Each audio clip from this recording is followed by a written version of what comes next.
two stories I'd relate in respect of the question. The one is that soon after I moved to A section, a document was written, I think it was written by Comrade Madiba, entitled Inqindi and Marxism.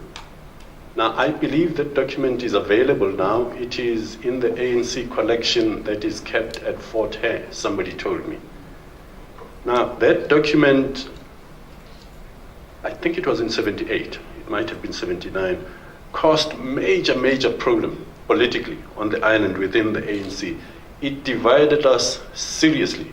And quite simply, the document was arguing that the ANC is, and I must be careful here, I hope there are people who were on the island at the time, because you needed to be very precise how you communicated messages from that document, because it divided folks from that time. Some of them remain divided on that issue to this day. They don't talk to each other.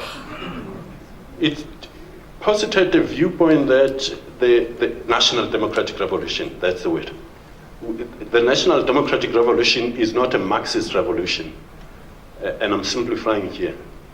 And people were very upset that no, we're socialists, we want socialism, the future of mankind is socialism, this and the other thing. And these comrades who want to take us via this thing are reactionary, this, that, and the other thing.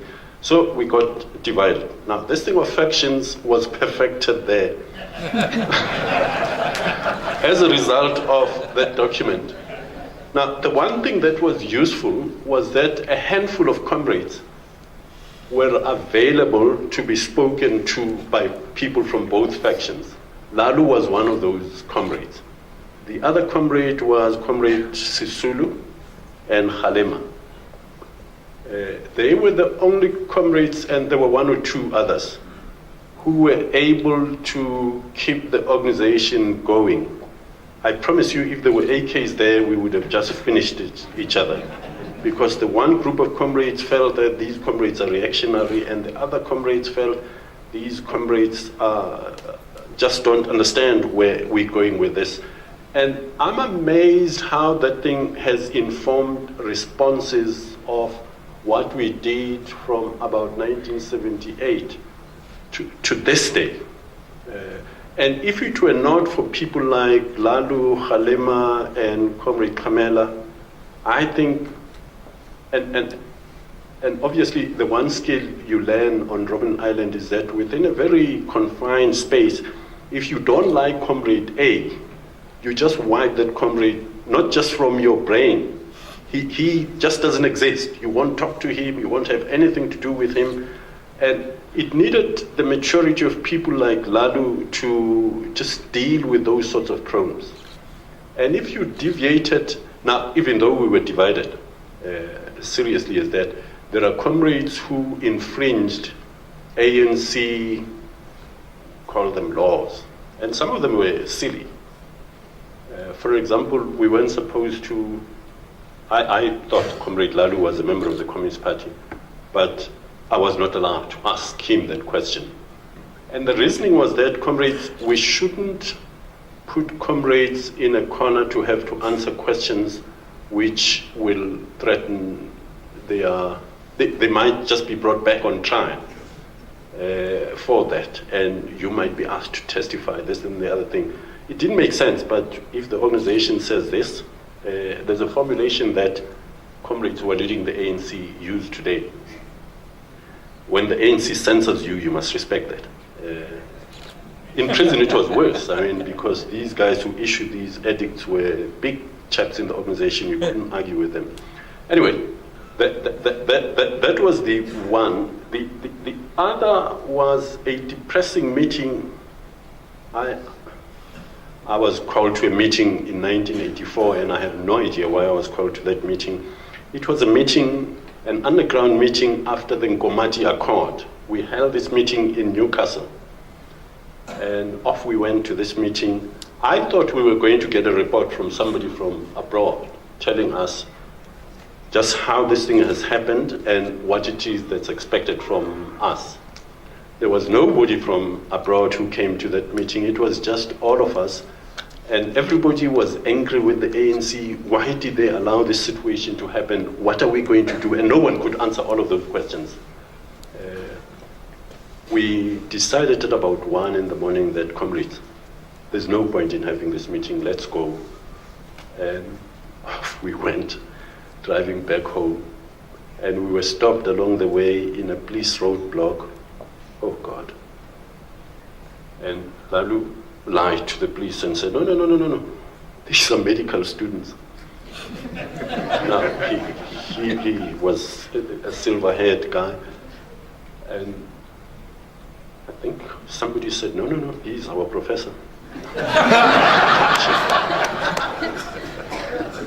Now, if we had been searched, we were all going to be arrested.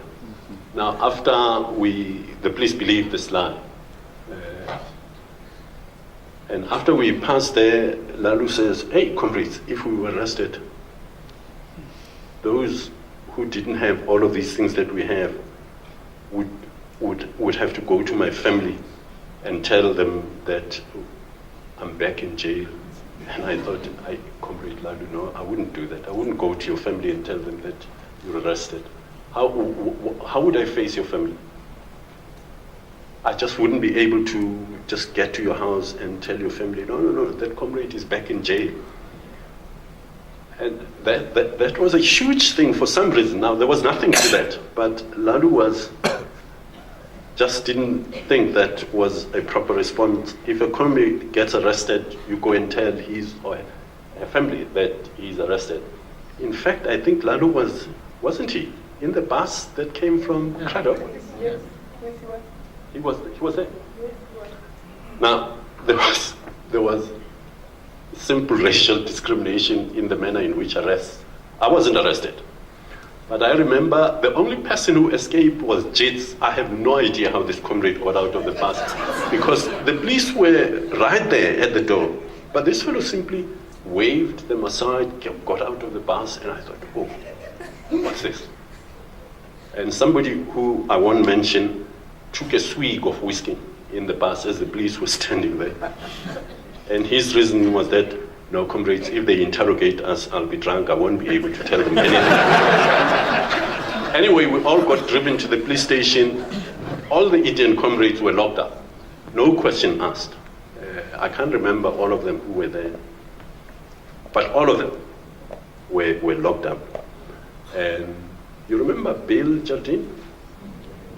He had some quarrel with the police, I don't know. And he fought police. And people kept on saying, Comrade Bill, just shut up. Just don't. He got locked up. I wasn't locked up. And I didn't go to any family to go and report that somebody has been arrested. Just cowardly. No. I think I'm right because they didn't know who I was. The cops kept asking, VSJ. And I kept giving them the name that I gave them. And I didn't go home. I went off elsewhere. And 2 days later, I had run out of clothes. I wanted to go home. And I saw my mother just before she reached home, and she said, don't go there. And I was off. That's how I got saved from that. But I never went to anyone's family. There were a few of us who, maybe Jits did.